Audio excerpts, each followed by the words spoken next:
A gente pensa no dólar americano quase todo dia, né? Mas o que ele é de verdade? A história por trás dele? Essa quase ninguém conta. E é isso que a gente vai fazer hoje. Isso aqui não é só a história de uma moeda, não. É a história de como funciona a infraestrutura secreta do poder no mundo. De como um simples pedaço de papel verde virou a coluna vertebral da economia global inteira.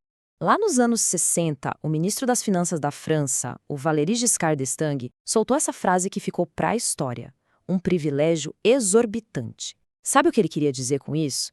Ele estava falando da vantagem, vamos ser sinceros, quase injusta que os Estados Unidos tinham. Eles podiam simplesmente imprimir o dinheiro que o mundo todo precisava, enquanto a França e todo o resto tinha que ralar para conseguir esses mesmos dólares exportando coisas. Essa frase, nossa, ela resume perfeitamente o que a gente vai analisar aqui.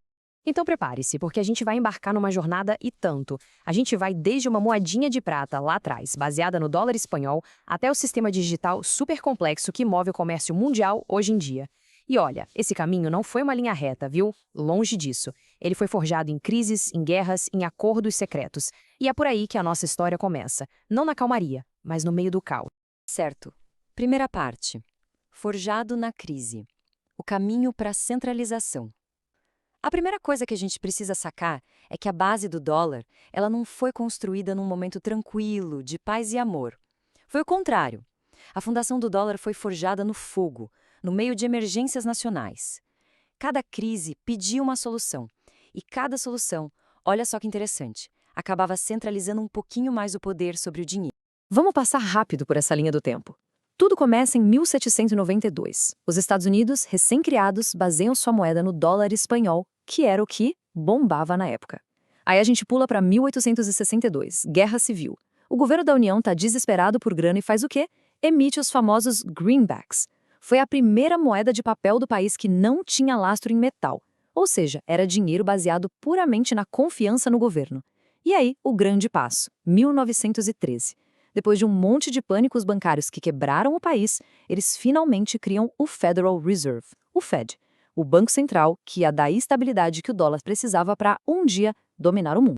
Ok, com a base toda montada, o dólar estava prontinho para subir no palco mundial e roubar a cena. E foi exatamente o que aconteceu. Essa foi a época em que ele foi coroado rei, oficialmente. Mas, como toda boa história, esse reinado ia ter um fim. E um fim bem abrupto e dramático. A gente está em 1944.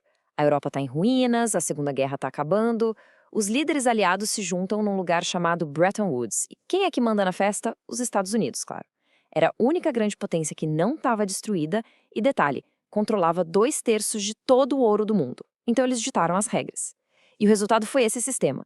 Todas as moedas do mundo seriam ligadas ao dólar e só o dólar seria ligado ao ouro. Para o resto do planeta, o dólar era literalmente a mesma coisa que o ouro. Essa frase é pesada. Foi o que o secretário do Tesouro americano John Connolly disse na cara dos europeus. O dólar é a nossa moeda, mas o problema é de vocês. Direto, brutal. Isso já era um sinal claríssimo de que uma mudança radical vinha por aí. Os Estados Unidos estavam prestes a fazer algo sozinhos, sem perguntar para ninguém, que ia virar o sistema financeiro mundial de cabeça para baixo. A era de ouro ia acabar e com um estrondo. E aqui está, o momento da grande ruptura. 15 de agosto de 1971.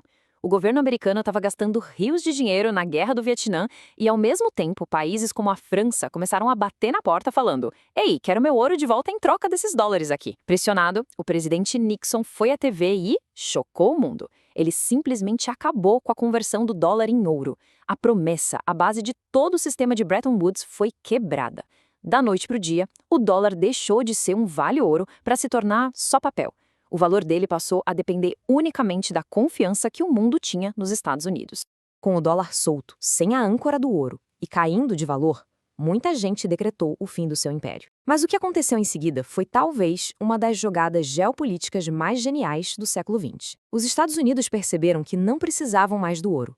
Eles iriam ligar o dólar a uma coisa que o mundo precisava de forma ainda mais desesperada. E essa coisa é o petróleo. Presta atenção nesse ciclo, porque ele é a chave de tudo. Em 1974, num acordo secreto com a Arábia Saudita, os Estados Unidos garantiram uma coisa: todo o petróleo do mundo seria vendido exclusivamente em dólares. Pensa nisso. Todo país que quisesse comprar petróleo precisaria primeiro comprar dólares. Isso criou uma demanda artificial e permanente pela moeda. Mas aí vem a cereja do bolo, o golpe de mestre. Os sauditas concordaram em pegar toda essa grana do petróleo, os petrodólares, e investir de volta em títulos da dívida americana. É um ciclo perfeito. O mundo precisa de dólar para comprar petróleo e o dinheiro do petróleo volta para financiar o governo dos Estados Unidos. O ouro nem fazia mais falta. Bom, com o dólar sendo a moeda do petróleo e da dívida global, o papel do Federal Reserve mudou completamente. Ele não era mais só o Banco Central dos Estados Unidos. Na prática, ele se tornou o Banco Central do mundo, o guardião do dinheiro, da liquidez para o planeta inteiro, principalmente quando o bicho pegava. E esse gráfico aqui mostra isso de um jeito impressionante. Olha só. Tanto na crise de 2008 quanto na pandemia de 2020, o mundo entrou em pânico precisando de dólares. E o que o Fed fez? Ligou as impressoras. Imprimiu trilhões e injetou esse dinheiro no sistema global usando um negócio chamado linhas de swap. Basicamente, eles abriram uma torneira de crédito ilimitado em dólares para outros bancos centrais. Isso provou uma coisa. Não importa se a economia americana está bem ou mal, só o Fed tem o poder de criar os dólares que o mundo precisa para não quebrar.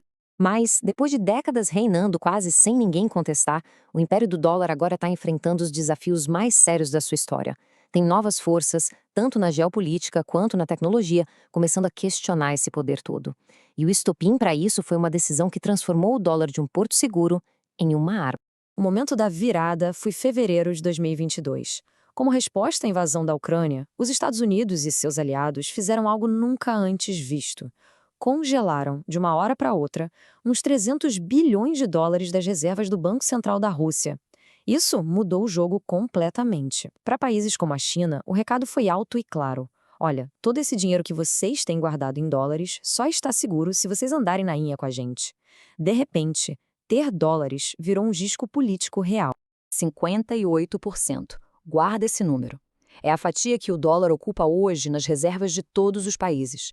Ainda é a maior parte, claro, mas é uma queda em tanto se a gente pensar que no ano 2000 era 70%. O que isso mostra? Uma erosão, lenta mas constante, da confiança. Essa tabela aqui dá mais detalhes. O dólar, como a gente viu, está caindo devagarzinho.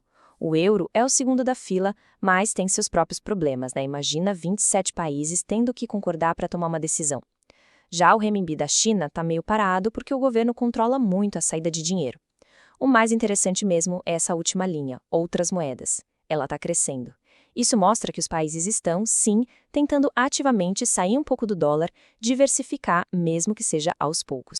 E talvez o desafio mais sofisticado venha da tecnologia. É esse tal de projeto Inbridge. Pensa assim, é uma plataforma nova que usa blockchain e moedas digitais dos próprios bancos centrais para permitir que países como China e Arábia Saudita negociem direto um com o outro. O pulo do gato? Isso passa por fora do sistema SWIFT, que é aquela rede de pagamentos controlada pelo Ocidente por onde passa quase todo o dinheiro do mundo. É, basicamente, uma tentativa de construir uma tubulação financeira totalmente nova, que não precise passar pelos Estados Unidos. Só que aqui a história dá uma virada totalmente paradoxal. Enquanto os governos estão aí falando em desdolarização, o setor privado, a inovação está fazendo exatamente o contrário. As stablecoins, tipo o USDT e o USDC, são basicamente versões digitais do dólar que rodam em blockchain. Elas criaram uma demanda global gigante e sem regulação nenhuma por dólares. E mais importante, por títulos da dívida americana que servem de garantia para elas. É uma ironia tremenda, né? A tecnologia que prometia ser a mais disruptiva, a blockchain, está na verdade fortalecendo e expandindo o império do dólar para o mundo digital. Então, chegamos ao fim. O que a gente tira de tudo isso? O império do dólar está caindo aos pedaços ou ele está só se adaptando mais uma vez? Acho que a resposta está na origem do poder dele e no quão sérias são essas novas ameaças. No fim do dia, o poder de verdade do dólar vem de uma coisa chamada efeito de rede. É simples. O mundo usa o dólar porque todo mundo usa o dólar. É um ciclo que se alimenta, ele tem mais liquidez, é mais aceito, então é a escolha óbvia. E hoje vamos ser práticos. Não existe nenhum outro lugar no mundo, nenhum outro mercado de dívida que seja grande e confiável o bastante para absorver os trilhões de dólares que os países precisam guardar. A pergunta não é se tem outra opção. A pergunta é se tem outra opção com o mesmo tamanho. E é isso que nos leva à pergunta final. Sim, o dólar ainda é o rei, ainda usa a coroa, mas, pela primeira vez em mais de meio século, esse reinado não parece mais algo garantido, um destino inevitável. Parece mais uma posição que precisa, agora, ser defendida. A gente tem uma combinação perigosa. O uso do dólar como arma, a dívida americana que não para de crescer e essas novas tecnologias surgindo. É a tempestade perfeita. A história está acontecendo agora, na nossa frente. E qual vai ser o próximo capítulo do Império do Dólar? Bom, isso ninguém sabe.